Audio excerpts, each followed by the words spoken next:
Assalamualaikum warahmatullahi wabarakatuh.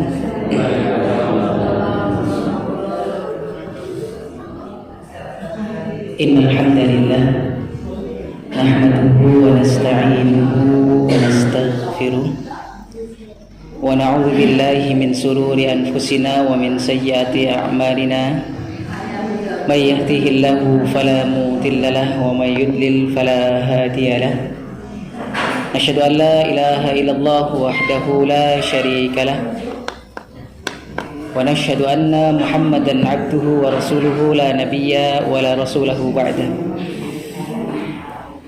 Allahumma salli wa sallim wa barik ala nabiyyina Muhammadin wa ala alihi wa ashabihi wa tabi'in wa tabi'ut tabi'in wa man sara ila yaumiddin.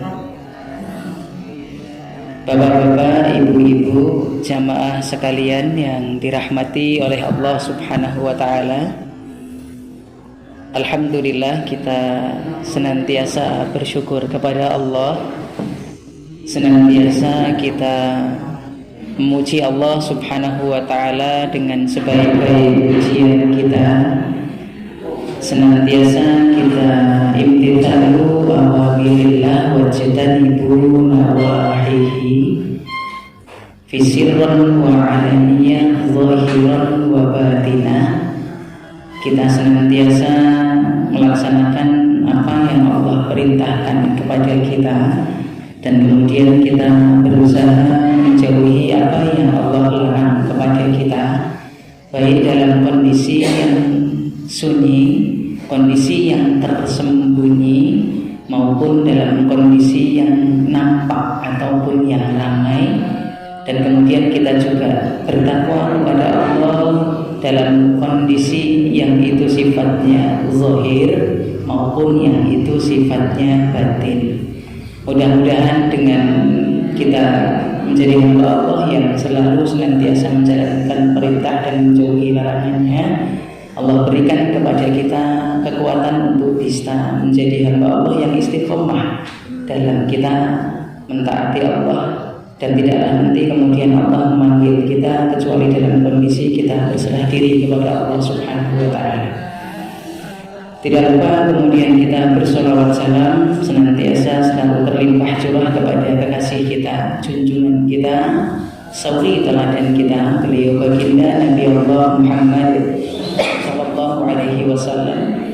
Dan salawat salam pula mudah-mudahan tersambungkan kepada seluruh keluarga beliau, kepada para sahabat-sahabatnya, kepada para tabi'in, tabi'ut tabi'in, wa man sara ila yaumiddin. Bapak Ibu jamaah yang dirahmati Allah Subhanahu wa taala, dan alhamdulillah pada pagi hari ini Allah masih memberikan kepada kita kesehatan. Allah memberikan kepada kita kesempatan untuk kemudian kita bisa bersama-sama berkumpul, berijtimai di tempat ini dalam rangka untuk kita bersama-sama bertolakul ilmi. Karena memang tolakul ilmi itu merupakan salah satu kewajiban yang Allah wajibkan kepada kita lewat lisan Rasulnya yang mulia. Hadisnya sudah kita hafal, tolakul ilmi fardhatun ala kulli muslimin. Nanti kalau ada tambahan wa muslimatun itu riwayatnya dhaif. Bapak Ibu yang dirahmati Allah, sedikit yang kemudian mengawali untuk masalah hadis. Kita menjadi orang-orang yang kemudian ketika dalam memahami hadis itu tidak hanya kemudian dari satu jalur saja. Karena kadang, maaf Bapak Ibu, yang terjadi dulu ketika mungkin saya masih kecil ya, Kalau saya masih kecil berarti bapak-bapak sudah sudah tua. Itu saya diajari doa berbuka puasa itu Allahumma lakasumtu wa bika'a mantu wa ala rizkika aftartu zahabat, dan seterusnya. Bapak Ibu yang dirahmati Allah, sering kita mendapati flyer-flyer nih sebelum Ramadan datang. Hadis itu didhaifkan, hadis itu dilemahkan. Iya, tapi kalau kita mau berbicara juga hadis yang kemudian hanya menyebutkan dzahabat dhama'u waftallatil uruqu wa thabatal ajru insyaallah, itu dikatakan sahih pun itu hadis itu masih kemudian dipermasalahkan juga oleh para ulama ahli hadis karena hadisnya cuma satu riwayat jalurnya saja. Jadi apa yang dirahmati Allah, nanti kalau dalam perkara doa berbuka puasa ini memang nanti ketika saya baca hadis yang Allahumma lakasum itu memang ada 1, 2, 3, 4 ya beberapa jalur lah. Ada memang salah satu perawi yang ini memang disebut sebagai perawi yang kurang sikoh. Tetapi apakah kemudian langsung dicap mutlak itu tidak boleh dipakai? Nah ini yang menjadi problem. Kita harus menghormati. Ketika memang nanti ada jalur hadis yang itu memang oleh ulama hadis yang ini kadang dihasankan, yang ini kadang didhaifkan. Kita harus belajar itu. Ya minimal kita tidak menjadi orang-orang yang akhirnya maaf Bapak Ibu mengatakan yang kayu sing ngudungoni Allahumma lakasum tu salah, bid'ah, tidak begitu ya. Biar nanti kemudian kita istilahnya menghormati, walaupun kita tidak pakai yang Allahumma lakasum tu, kita langsung pakai dzahabat dhama'u. Itulah ciri-ciri orang yang memiliki ilmu matan. Tidak menjadi kemudian sebab langsung dibuat flyer tulisan doa buka puasa Allahumma lakasum tu kurang contohnya Kanjeng Nabi silah bid'ah. Nah ini ngeri lah. Kan hari ini sedang banyak orang jualan bid'ah Bapak Ibu ya. Bahkan kalau boleh dikatakan ini kita ngajinya ahad pagi ya bid'ah, Kanjeng Nabi orang lakon itu dino ahad orang ngaji itu jam 6 misalnya ya. Maka Bapak Ibu nanti kita belajar pemahaman itu, belajar kemudian menjadi orang-orang yang alim itu harus ya, menjadi hati yang kemudian memiliki hati yang lapang dalam perkara-perkara yang itu ikhtilaf ijtihad. Termasuk juga Bapak Ibu, kemarin ada yang juga tanya saya ke Pak Ustaz, kalau puasa itu niatnya harus dilafalkan apa enggak? Saya jawab saja ya, niat itu jumhur sepakat di dalam hati. Kalau ada yang mengucapkan itu nggih monggo saja, tidak usah dikatakan orang-orang ya, monggo saja. Tetapi kami tidak pakai itu.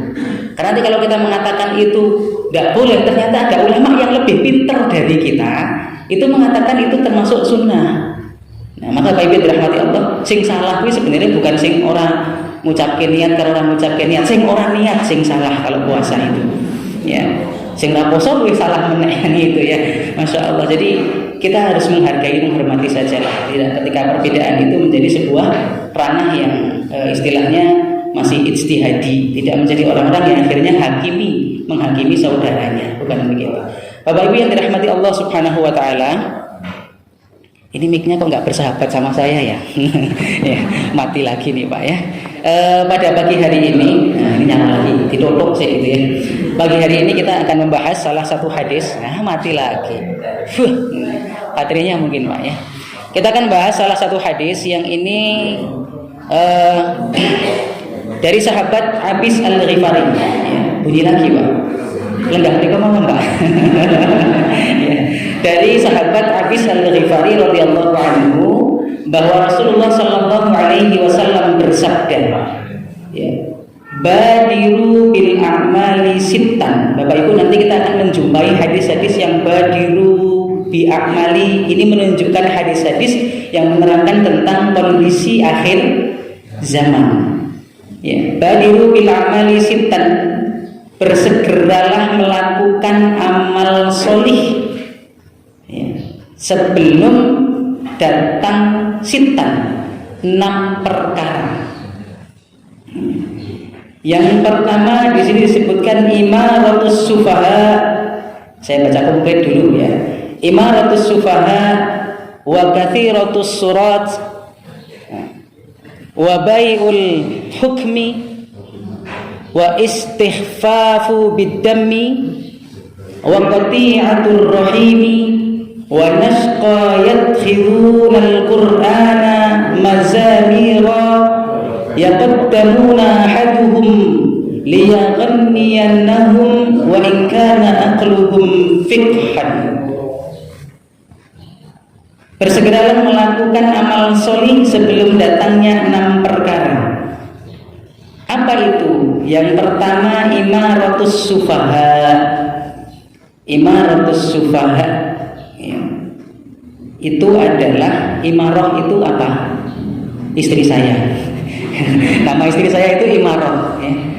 Tapi kalau diambil artinya itu bukan kemudian akhirnya saya kalah. Nah, Imarah itu kan pemimpin ya, pemimpin. Bojoku ya pemimpin, tapi pemimpin urusan rumah, bukan tambahi tangga. Enggak ya. Tetap yang mimpin rumah tangga ya kami sebagai rijal, sebagai laki-laki ya. Tapi dia pemimpin di rumahnya. Nah ini kok imaratu sufaha ya. Kita suruh beramal soleh sebelum nanti datang 6 perkara. Perbanyak kemudian kita beramal soleh sebelum datang 6 perkara. Yang pertama imaratu sufaha, pemimpin yang sufaha. Sufaha itu apa? Bahasa gampangnya itu sufaha stupid ya, bodoh. Pemimpin yang kemudian di situ adalah orang-orang yang memimpin dengan ketidakfahaman. Bahasanya kepemimpinannya orang-orang bodoh ya. Pokoknya kalau sudah ada kepemimpinan orang-orang bodoh yang dia itu tidak ngerti bahasanya, tidak faham, maka ini sudah akhir zaman. Marak muncul sudah global ya, global. Tidak justice Indonesia enggak. Ya, tapi global. Kalau sudah mulai marak yang diangkat menjadi seorang pemimpin itu adalah orang-orang yang itu sufaha, orang-orang yang bodoh, maka dandang ngokeh-ngokehi amal soleh. Mesti okeh tak beresi ya. Mesti banyak tidak beresnya. Nah kemudian para ulama menyebutkan siapa sih yang dimaksud pemimpin yang bodoh itu. Para ulama menyebutkan yang termasuk pemimpin yang bodoh itu adalah yang pertama, orang yang dia itu memimpin tidak dengan aturan Allah dan Rasulnya ya. Tidak memimpin dengan aturan-aturan Allah dan Rasulnya. Dan kemudian yang kedua, dia tidak memimpin dengan petunjuk Rasulullah Sallallahu Alaihi Wasallam. Kalau dilihat sekarang sudah ada pemimpin-pemimpin yang tidak mengikuti petunjuk Nabi banyak, yang tidak memimpin dengan aturan dan hukum Allah Subhanahu Wa Taala. Saya oke. Ya, berarti sudah akhir zaman ya Pak. Gitu ya, sudah akhir zaman. Bapak Ibu yang dirahmati Allah Subhanahu Wa Taala, di dalam kita kemudian mencari seorang pemimpin dalam hal apapun itu, tidak kemudian hanya sebagai pemimpin negara, dalam segala hal. Ya, pemimpin yang itu kita angkat seharusnya yang lebih paham atau yang paling bodoh? Yang paling paham. Kita mau safar nih bareng-bareng, milih sopir sing iso nyopir api, yuk ora marai mabuk, ngerti dalan. Apa sopir sing isih entes ajaran nyopir kuwi ora lulus, ora ngerti dalan, babar blas ora paham rambu-rambu, lampu abang terabas wae. Kita milih yang mana tuh? Milih yang pertama ya. Masya Allah Bapak Ibu yang dirahmati Allah ya. Maka kita mencoba nanti dalam setiap urusan-urusan kita, ketika nanti kita mengangkat siapapun itu sebagai pemimpin, sebagai rois ya, sebagai ketua lah bahasa kita, pilih yang kemudian orang itu memang paham, orang itu memang ngerti. Yang paling urgent yang pertama itu orang ini taat tidak kepada Allah, taat tidak kepada Allah orang itu. Kalau tidak taat kepada Allah ya sudah, maaf Bapak Ibu, aturan walaupun tidak baku tapi kita berpikir soal yang sepele saja. Misalnya yang diangkat menjadi ketua takmir masjid misalnya, ya ini cara logika menungsone sing dipilih dadi takmir masjid ya kudune wong sing sregep ning masjid, ngurusi masjid, kemudian dia punya ilmu tentang kemasjidan. Ya. Orang mau guru sregep ning masjid wis paling sepuh ning masjid, dipimpin apa dipilih jadi pemimpin dan tidak ngerti masalah kemasjidan. Nanti yang terjadi apa? Ya, yang terjadi nanti masjidnya mau buat buka puasa bersama tidak boleh, regel. Ada itu kasus mau dibuat ngaji TPG anak orang oleh bocah gue nek nang masjid tukang ribut. Ini orang ribut ya orang bocah. Mau buat iktikaf tidak boleh, katanya iler itu najis. Ayo turunnya aja kok ning ngarep, ning apa? Serambi gitu bahasa gampangnya. Ya apa ning dhuwur? Karena ada yang seperti itu. Masjidnya itu tuh kegiatan-kegiatan yang sifatnya itu anak-anak ngaji ra oleh, iktikaf ra oleh, buka puasa bersama ndak boleh, sedekah Jumat kuwi lho ra oleh. Oleh apa? Ayo pokoknya nggo salat. Ngaji oleh, tapi ngaji nek sing anake tak mirip dhewe yo isi dhewe. Ya, Masya Allah. Nih, maka bagi rahmati Allah, ya, jadi nanti dalam hal kita memilih pimpinan apapun itu dalam konteks yang kecil sampai nanti konteks yang azim, yang besar, carilah pemimpin yang memang betul-betul taat kepada Allah, kemudian dia mengikuti petunjuk Rasulullah SAW dan dia paham tentang apa tugasnya, biar nanti tidak menjadi pemercepat kiamat. Pemercepat kiamat. Kalau sudah pemimpinnya semuanya bodoh-bodoh, ya, tadi tidak taat sama Allah, tidak ngerti hukum Allah, tidak ikut petunjuk Nabi, ya sudah, siap-siap saja. Itu yang pertama. Kemudian yang kedua, wa kasratus syurati, banyaknya syurat dari surtiyun, surat surtiyun, banyaknya siapa? Banyaknya petugas-petugas keamanan, bahasa gampangnya. Surtiyun itu kan polisi, ya. Banyaknya petugas-petugas keamanan karena apa? Karena maraknya, banyaknya kemaksiatan, banyaknya kezaliman, banyaknya di situ, ya, perbuatan-perbuatan yang mungkar. Semakin banyaknya petugas keamanan, itu semakin banyaknya pula kemaksiatan, diiringi pula dengan maksiat yang lebih banyak. Ya, bahasa gampangnya, kalau kejahatan sudah merajalela, akan banyak tenaga keamanan. Ya, kalau sudah banyak syarat ini, tenaga keamanan, ya, maka sudah banyak kemaksiatan yang luar biasa merajalela, yang nampak maupun yang tidak nampak. Hari ini Bapak Ibu yang dirahmati Allah, kemaksiatan itu seakan-akan sudah tidak malu lagi kayak dulu. Mungkin zamannya Pak Rohman, zamannya Pak Dono, kalau melakukan, maaf nggih, misalnya pacaran itu nggak seperti sekarang, ya Pak. Jadi ini baik, alah biyen iki gur arep peruh we, angel pol, dadak napa? Ngintip, ya, ngintip neng, kan rumah zaman dulu masih banyak gedek, ya Pak. Dapat istilah tempat kami. Itu ngintip neng bolongane. Iki bene iso weruh. Nah, saiki ora weruh kok, ya. Wah, wis luwih nemen. Ya. Kemaksiatannya sudah Masya Allah hari ini. Anak-anak kecil itu sudah terbiasa kemaksiatan itu hal yang lumrah. Ya, lumrah sekali. Kemaksiatan sudah merajalela. Kemarin di Jogja ada kelitih itu, ya. Kelitih. Ya, ini Ramadan saja, ya, ada maksiat yang Masya Allah mungkin ya nampak, ya, minum-minuman keras. Orang yang mabuk itu ya biasa saja di bulan Ramadan, ya. Kita suruh menghormati yang nggak puasa kok, ya. Kita suruh menghormati yang mabuk, dihormati saja, walaupun nanti yang mabuk nggak menghormati kita. Masya Allah, maksiat. Ramadan ini sasi poso ya maksiat, ya ono. Kemarin di Pedak, ya, di tempat Mbak saya itu, ya, di Pedak itu ada, ya, yang mau nyuri sepeda motor, ya. Masya Allah, ini kemaksiatan yang biasalah, tapi sudah Masya Allah luar biasa. Hari ini itu bukan perkara yang kemudian tabu, maksiat yang lebih besar lagi banyak, ya. Korupsi itu lebih besar lagi, ya. Iya, tapi dengan pengimaman Pak Andi. Ini kabelnya yang ya tidak apa-apa. Sudah Pak, Insya Allah yang belakang dengar.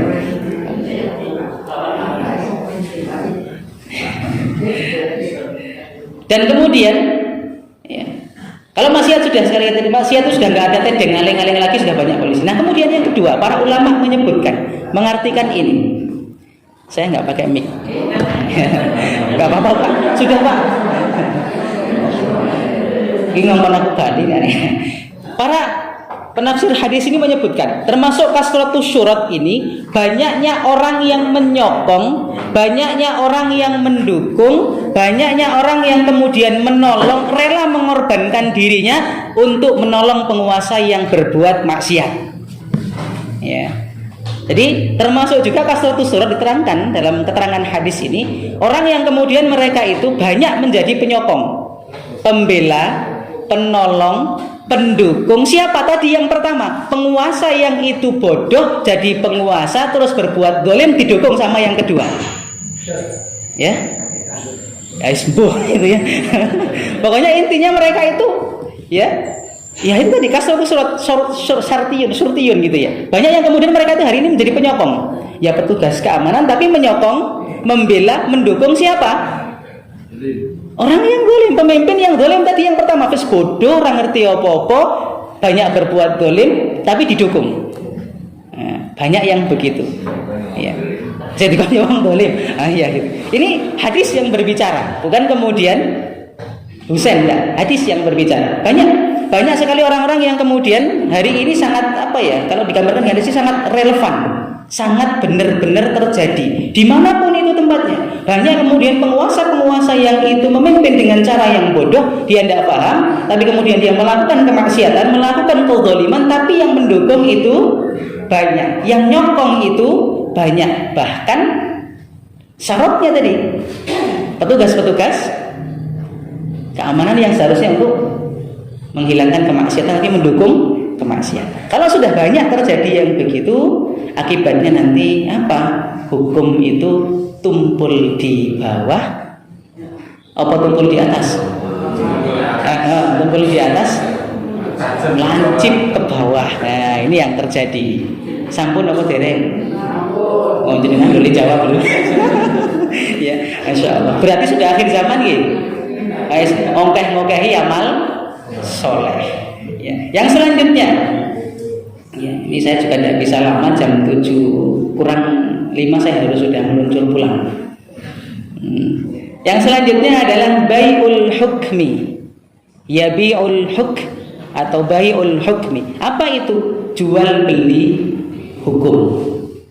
Jual beli apa? Hukum. Sudah ada fenomena semacam ini. Kalau misalnya di TV kita lihat, ya, hukum itu kayak seakan-akan banyak diperjual belikan. Sopo sing duwe duit sing menang. Benar itu patokannya hari ini, kadang-kadang banyak duit. Ya, kasus yang gak usah jauh-jauh lah. Rumah yang saya tempati, ya. Rumah yang kami tempati itu kan rumahnya Pak Dardiri, ya, yang di Kerincing itu. Si pembantunya itu yang mengambil duitnya setiap hari itu kan. Sampai di bank itu, di BRI itu tidak hanya VIP tapi VVIP. Melebu kancanin cukup nomor antrian urutan 50, wis ora perlu antrian, langsung masuk dikasih tempat yang baik. Ya. Ternyata ya, dengar cerita tetangganya itu dulu kenapa kok bisa istilahnya menang gitu ya, karena dia berani duit banyak. Ya duit yang nyolong kui ya. Di bank itu masih banyak uangnya. Uang lenjuko itu ya, Masya Allah ya. Jadi kalau aku wani semene, nah ternyata si empunya rumah kurang wani ya. Ditakoni Pak nek jenengan pengen menang semene wani. Oh, orang wani, ya kalah karo sing. Dan itu hari ini terjadi. Jual beli hukum itu sudah bukan lagi barang yang tabu. Sudah bukan lagi kemudian informasi-informasi yang apa? Yang asing. Ya, keadilan itu ditentukan oleh sesiapa yang dia itu punya uang dan ditambah sesiapa yang punya kekuasaan. Ya, krisis kejujuran. Hal yang namanya riswah itu, sogok menyogok itu sudah nanti kalau pengen menang datangi Pak Hotman Paris. Siapa itu? Nah, itu tarifnya berapa miliar itu sekali. Rata-rata yang dipegang Hotman Paris itu nggak kalah, tapi Hotman Paris masih kalah kalau lawannya yang di atasnya. Itu pasti. Bapak Ibu yang dirahmati Allah Subhanahu wa taala. Jadi hari ini seakan-akan kemudian memunculkan karena sudah hukum itu kayak diperjualbelikan. Sehingga krisis kepercayaan pada hukum. Sehingga yang terjadi apa? Akhirnya orang itu main hukum sendiri. Bahasa kita main hakim sendiri karena sudah tidak dipercaya hukum itu lah piye. Wong wis ngerti salah malah sing yang ditangkap malah yang benar.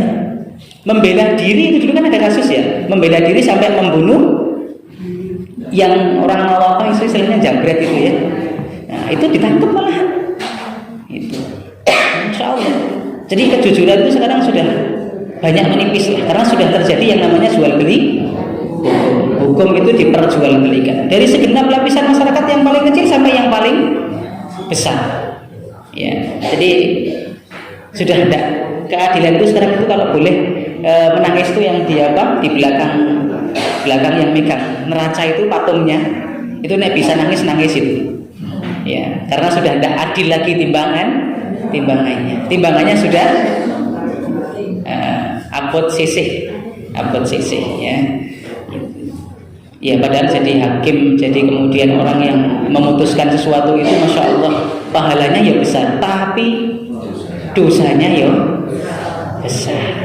Kalau yang diputuskan salah, dia akan mendapatkan dosa yang sangat besar ya. Maka hari ini Bapak Ibu yang dirahmati Allah, kalau sudah terjadi suap menyuap, sogok menyogok, jual beli hukum, berarti sudah dekat kepada kiamat, sudah akhir zaman. Yang selanjutnya, yang berikutnya istighfafu bidami.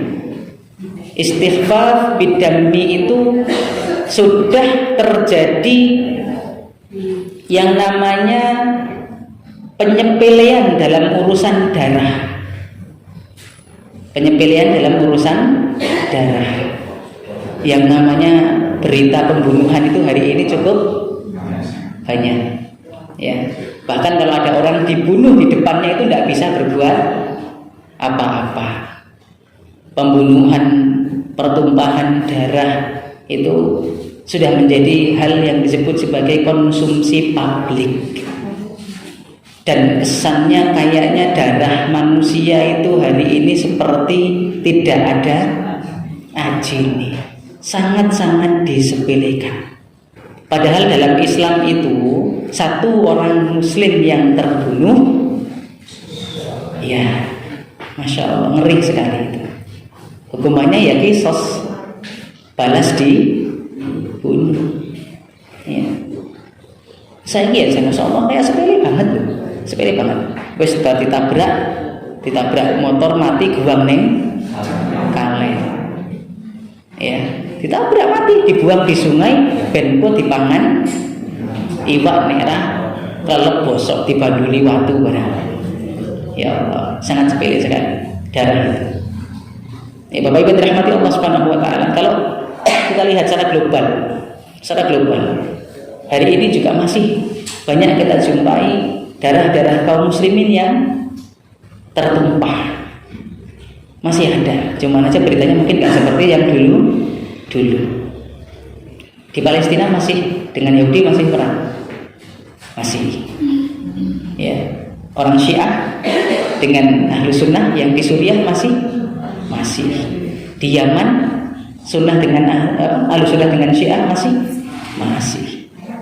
Bahkan di Yaman itu dan didukung betul itu.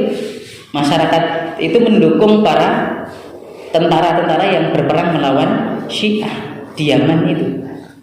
Ya, teman saya pernah live itu, dia merekam.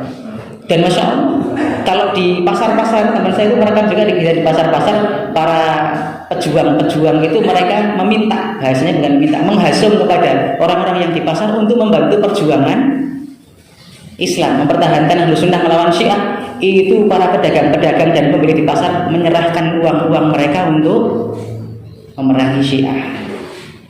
Ya, di sana, di Yaman. Ya, di Indonesia kan kadang nggak dipahami Syiah dengan Ahlus Sunnah kok nggak dipahami. sing Syiah sing Tio. Itu kan kadang tidak tahu. Karena banyak penyusup. Ya. Orang Syiah itu menyusup ke Ahlus Sunnah. Menyusup, tidak tahu. Sholatnya sama kayak kita. Nek pas bareng kita. Maka dulu, Masya Allah ya Bapak Ibu, nih kita tidak pakai ya. Sejarahnya kenapa kok ada Bilal itu kan, Bilal di Ramadan itu. Yang gimana Pak? Aku rata ngerti. Cuman sok rungu. Kalau pas taraweh itu terus ada Bilalnya. Setelah dua terus ada Bilalnya itu ya.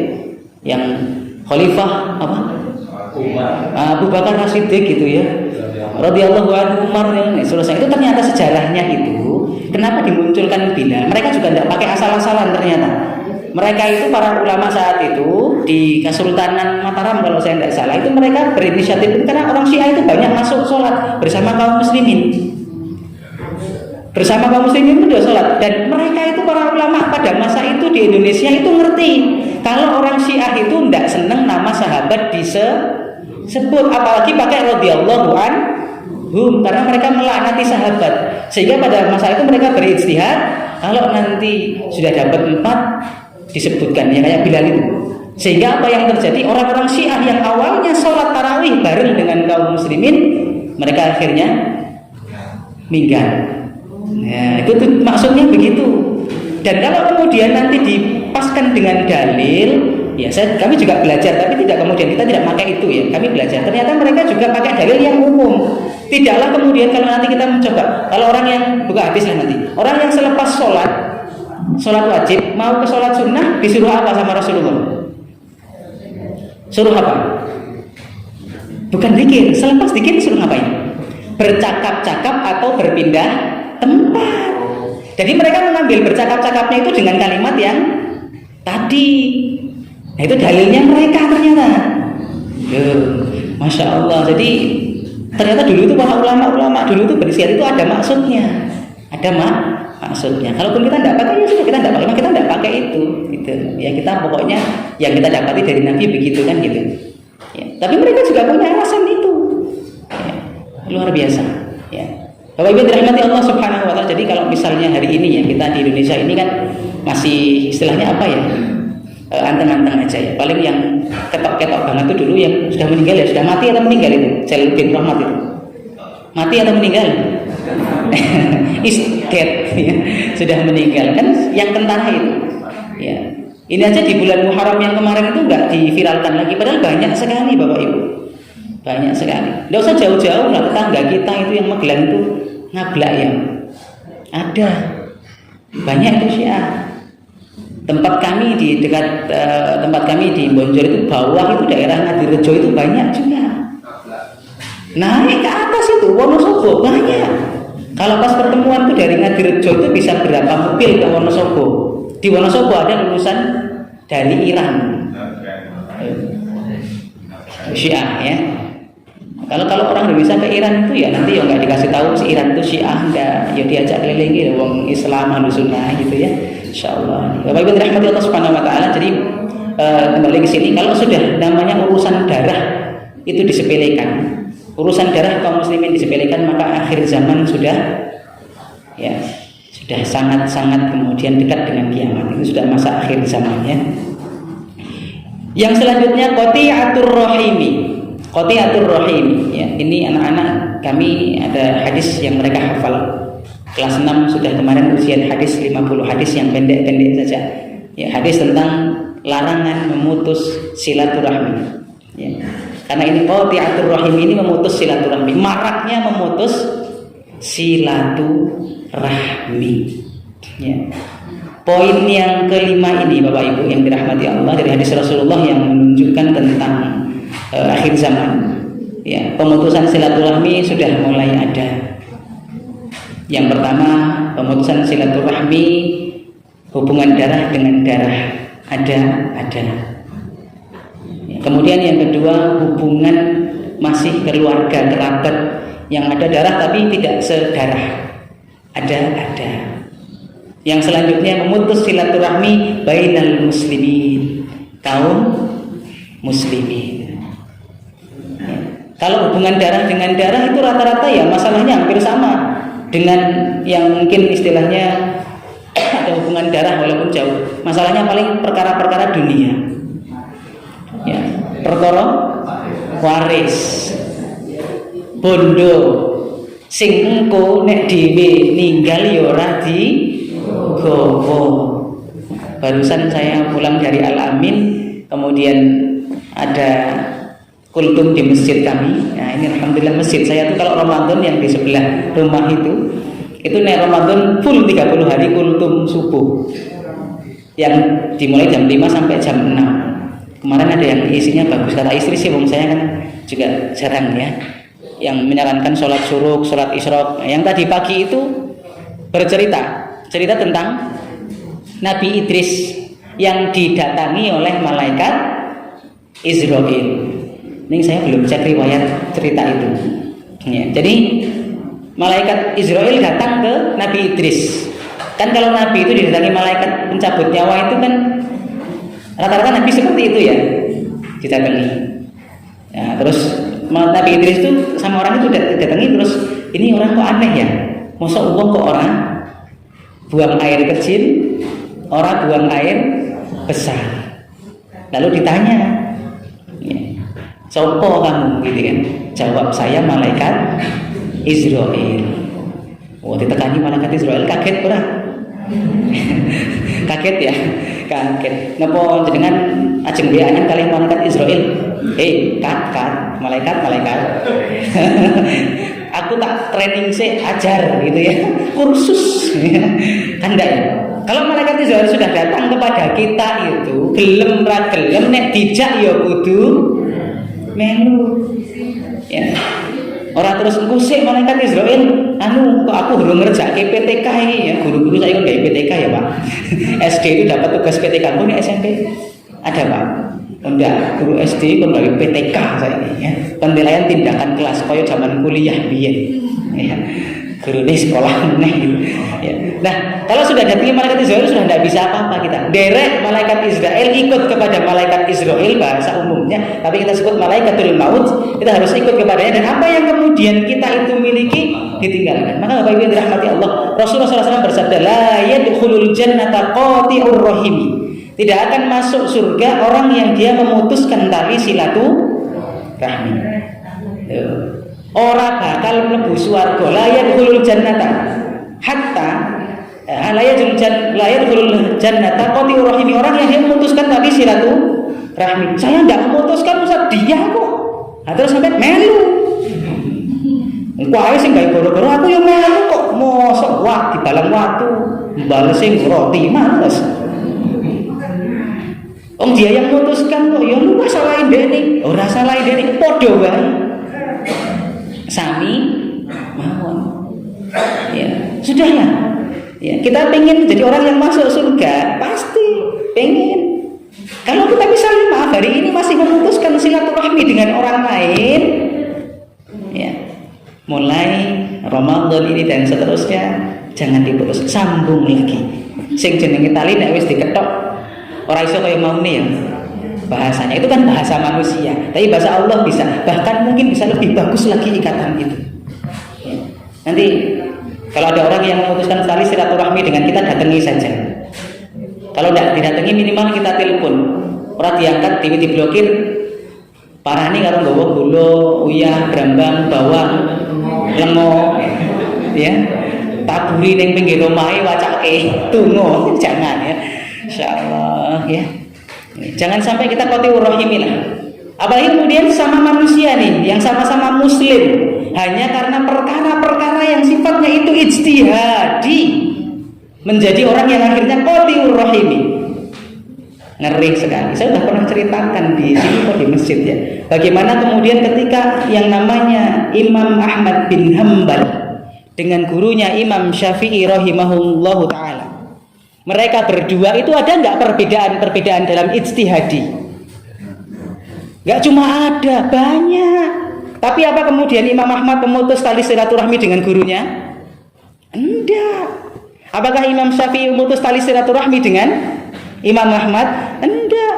Apakah kemudian ketika ditanya perihal tentang keduanya, salah satu menjawab tentang hal-hal keburukan tentang salah satu di antaranya? Enggak. Imam Syafi'i ditanya Imam Ahmad, ya disanjung sedemikian rupa. Imam Ahmad ditanya Imam Syafi'i, Imam Syafi'i disanjung sedemikian rupa. Ini orang-orang berilmu itu kayak gitu. Tidak hari ini orang baru ngaji kemarin sore, malam Jumat ngaji, Jumat pagi langsung wabeh kuwi orang benar. Masya Allah, ini yang harus dihindari. Orang yang berilmu itu tidak begitu. Jangan dikira kemudian apakah Imam Ahmad bin Hanbal itu memahami hadis, kemudian sunnah-sunnah Nabi itu nggak pakai ilmu. Imam Syafi'i, apalagi Imam Syafi'i itu disebut nasirus sunnah, orang yang sangat paham, penolong yang namanya sunnah. Imam Hanafi saja dengan Imam Malik yang saya pernah ceritakan debat sampai keringetnya godres itu, sampai bercucuran keringatnya saking serunya. Pasca debat ditanya sama Imam Lais tentang salah satu diantaranya, jawabannya masih luar biasa. Imam Malik ditanya tentang Imam Abu Hanifah, dijawab sama Imam Malik, padahal Imam Malik ini ahli hadis tenan itu. Dijawab bagaimana? Tidak saya temukan seorang pemuda yang paling paham fikih kecuali Abu Hanifah. Sing paling pintar fikih, padahal Imam Malik itu paling paham dengan namanya hadis. Imam Abu Hanifah didatangi sama Imam Lais. Lah kamu pendapatnya bagaimana tentang Imam Malik itu, lawan debat? Apa jawabannya? Imam Malik itu Masya Allah orang yang sangat-sangat fakih, sangat-sangat pintar dalam perkara hadis. Lebar debat kuwi, lebar eyel-eyelan bahasane. Ya nek bahasa iki wis paruh mereng-mereng wong kringete ya metu akeh kan gitu. Ini orang yang berilmu itu kayak gitu. Tidak yang satu kemudian menyebutkan wah hobi kan gitu ya. Yang satu menyebutkan kullu bid'atin dolalah kabeh gitu ya. Tidak seperti itu. Ya, nggak usah jauh-jauh lah di Indonesia. Guru-guru kita, Ustadz Adi Hidayat, Ustadz Abdul Somad, Ustadz siapa Felix Syah. Apakah di antara mereka tidak ada perbedaan?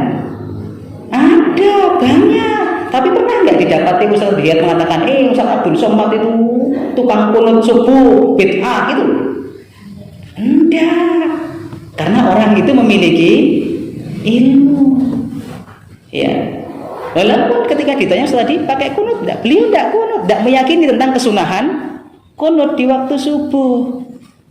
Tapi lisan beliau tidak mengatakan kunut subuh itu bid'ah dolalah finar. Enggak begitu. Ya, Masya Allah, ini orang-orang yang alim yang berilmu seperti itu. Maka Bapak Ibu, jangan kemudian kita menjadi orang yang akhirnya memutus tali silaturahmi. Guru saya di SMA itu Pak Saifuddin namanya, bukan pendeta Saifuddin ya. Jenenge wae padha. Ya, itu Pak Saifuddin. Beliau orangnya dengan saya maaf lebih tinggi saya, walaupun saya lebih lebih pendek dari Pak Ateng jelas itu ya. Beliau lebih pendek dari saya. Itu kalau ngajar gue pengguaris sing dawane semeter zaman biyen nih kodem kayak kebuki muridnya saya langsung jawab. Tapi ya muridnya pintar belum sinau. Ya. Beliau itu mengajarkan kepada kami ala-ala tradisional. Ya. Apakah kemudian kami ketika sudah paham sesuatu yang kemudian itu sunnah menurut kami menjadi orang-orang yang akhirnya mengatakan guru kami dulu yang ngajari kami itu ngaji. Saya katakan kepada beliau, Pak jenengan ku ahli bid'ah dolalah finar, begitu? Tidak. Dan saya masih bersilaturahmi dengan beliau. Guru SD saya, guru agama SD saya namanya Bu Siti Khalifatul Zahra. Suaminya namanya Pak Samsul Bahri. Pak Samsul Bahri punya istri 2. Nah, yang satu Bu Siti Khalifatul Zahra itu jadi guru. Yang satu guru agama tapi Samsul Bahri namanya. Yang Bu Siti ini guru agama, yang Pak Samsul guru bahasa sastra yang ngajari saya Arab Pegon. Ya. Itu ketika kita pulang masih bersilaturahmi. Bahkan maaf Bapak Ibu, saya dengan guru saya yang Nasrani namanya Bu Supriyatin. Itu kalau saya pulang saya masih ke rumah beliau, saya sapa beliau. Ya. Masya Allah. Ini kita mencoba untuk tidak menjadi orang-orang yang memutuskan tali silaturahmi. Ya. Mbah saya yang Nasrani itu kalau saya pulang saya masih main ke rumah beliau. Ya. Apalagi ini saudara Muslim yang sama-sama beriman kepada Allah, yang akidahnya itu sama, mentauhidkan Allah Subhanahu wa taala. Jangan kita putus tali silaturahmi. Ya. Masya Allah, sudah dicontohi sama pendiri-pendiri Muhammadiyah, sudah dicontohi sama orang-orang yang di atas kita sekarang di Muhammadiyah. Bagaimana kemudian teman-teman yang di Kokam sudah bersama dengan Banser, sing bener tapi ya, itu ya. Di Kendal itu sudah mengadakan acara banyak begitu. Bagaimana kemudian ketika dari Muhammadiyah datang ke NU silaturahmi ya kan? Iya. sebaliknya kan begitu. Ini Masya Allah, seperti itu orang Islam. Orang kemudian malah akhirnya berharap berlepas diri, tidak seperti itu. Ya. Bahkan yang lebih parah lagi, yang menganggap bahwa dirinya dan kelompoknya itu calon penghuni surga. Saya pernah mendengar ceramah di sini. Ada salah satu ustadz yang katanya dia paling sunnah sendiri, yang lainnya semuanya bid'ah. Dia menyebutkan jujur Pak kalimatnya, akhirnya kemudian minta maaf di surat, di materai. Dia katakan begini, Nahdlatul Ulama fikroh dolalah, NU itu fikroh dolal, Muhammadiyah itu fikroh dolal. Wis tuwek jenggote dawa. Ya, dia sebutkan jamaah tabligh sesat, kabeh sesat, yang benar kita itu. Ada itu Pak, Bu, ada. Akhirnya kemudian setelah ditanggapi, dia mengucapkan permohonan maaf di materai. Surat materainya berapa Pak? 10.000. Ya, Masya Allah. Termasuk yang kemarin yang mungkin belum lama itu saya baca. Di YouTube-nya ada yang menyebutkan tentang, dia bahas kitabnya Syekh Soleh Darat. Itu setelah kemudian diklarifikasi, didatangi, akhirnya apa yang terjadi? Nggawe surat minta maaf. Udahlah.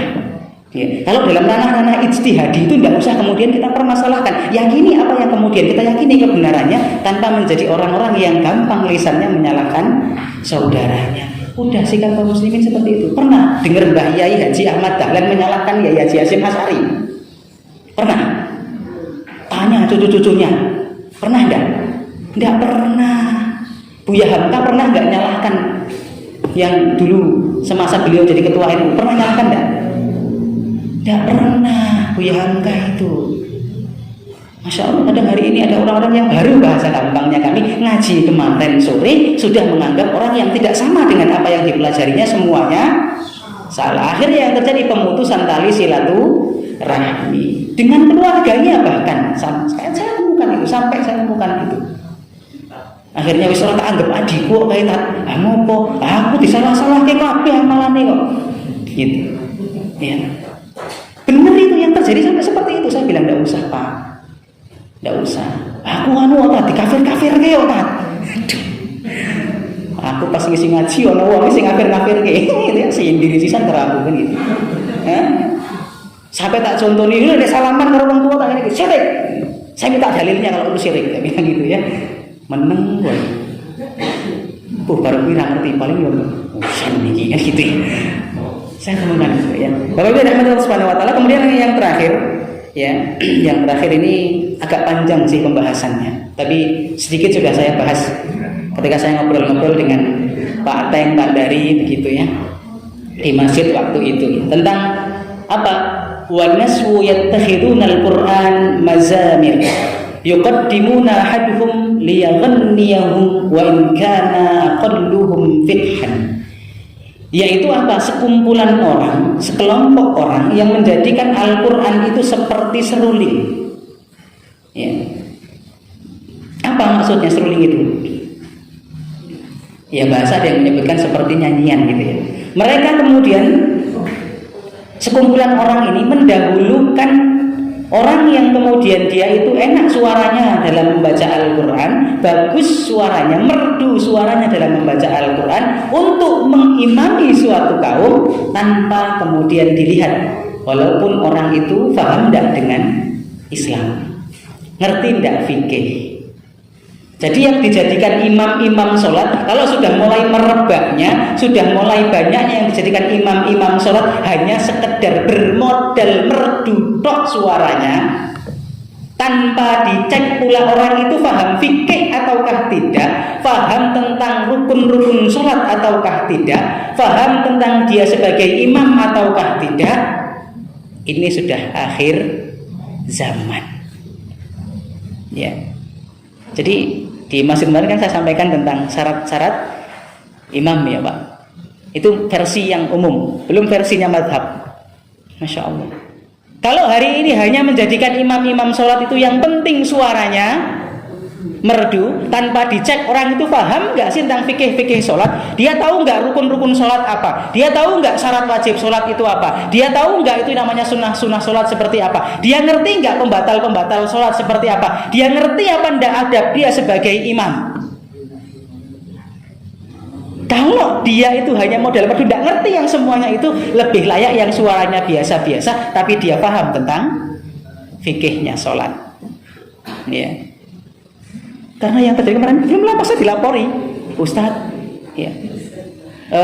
Karena kan saya setiap hari keliling nih, malam hari saya selalu keliling. Dari mulai malam pertama, malam Sabtu sampai sekarang belum berhenti, nanti malam di Parakan, jadi Almanar. Itu ada yang mengadukan, Ustadz, ini ada bapak nyuruh anaknya jadi imam. Bapaknya Imam Isa, anaknya Imam Tarawih. Kebetulan tarawihnya 23. Jadi bapaknya Imam Isa, anaknya tarawih 8. Yang satu lagi terus siapanya itu ya diselesaikan berapa. Jadi gantian. Tapi tidak diketahui Ustaz, anak itu bisa ngerti tentang fikihnya sholat apa enggak. Mentang-mentang bapaknya imam terus anaknya kon ngimami itu. Ya. Ada lagi yang Masya Allah ya, dia itu ya jangan-jangan orang ngerti beberes masalah sholat. Wong dia sholat itu madhep pura langsung Allahu Akbar, mbuh jamaah ngobrol, mbuh dolanan HP, sofe sih kaya ngopo urung ngerti. Langsung Allahu Akbar. Kan dia tidak paham itu. Tidak ngerti kalau dia itu imam harusnya ngadep ke belakang, dia katakan kepada makmumnya, bahasa gampangnya enggak usah pakai sawusufakum, enggak usah pakai istau wala takhtalifu, enggak. Lurus rapatkan softnya. Itu aja itu enggak.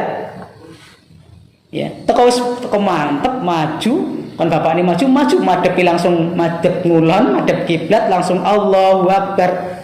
Jamaah yang masih ngisik ngobrol, ono sing urung siap. Yang kayak gitu layak dijadikan imam, wong ora paham adab. Ini, maka ya, ketika kita menjadikan seorang itu jadi imam, suaranya bagus, iya, bagus bacaannya memang Rasulullah menyuruh, tapi juga jangan ditinggalkan. Orang itu paham nggak tentang fikih sholat, ngerti nggak ada pada dia sebagai imam? Kono imam deleke, kayak kemarin kasus saya sampaikan juga, ada imam deleke subhanallah. Nek jenenge makmum subhanallah itu, nek wong siji mungkin kira paling makmume sing isih rada salah. Lah nek sing subhanallah wong akeh. Subhanallah ngeyel. Imamnya ngeyel bae. Tuh. Kayak gini jadikan imam. Ya. Oke, maka Bapak Ibu dirahmati Allah, kalau sudah mulai marak sing dipilih dadi imam salat kuwi gurmit merdu suarane tanpa diperhatikan tentang orang itu paham fikih apa enggak, ya sudah. Ini sudah akhir zaman. Ana sing wis tuwa tak bacaane amin gitu kan. Ya wis kuwi ya mepet-mepet akhir hayat gitu ya. Surah akhir zaman akhir hayat gitu ya. Bapak Ibu dirahmati Allah, jadi ini 6 tanda yang kemudian disampaikan oleh hadis Rasulullah SAW. Yang ini hadis ini saya bacakan riwayatnya, diriwayatkan oleh Tabrani di dalam kitab Al-Mu'jam Al-Kabir juz 18 halaman 36. Ya. Kemudian hadis ini sahih ya, karena ini hadis riwayat Tabrani. Ya, nanti bisa dicek ya tentang hadis ini.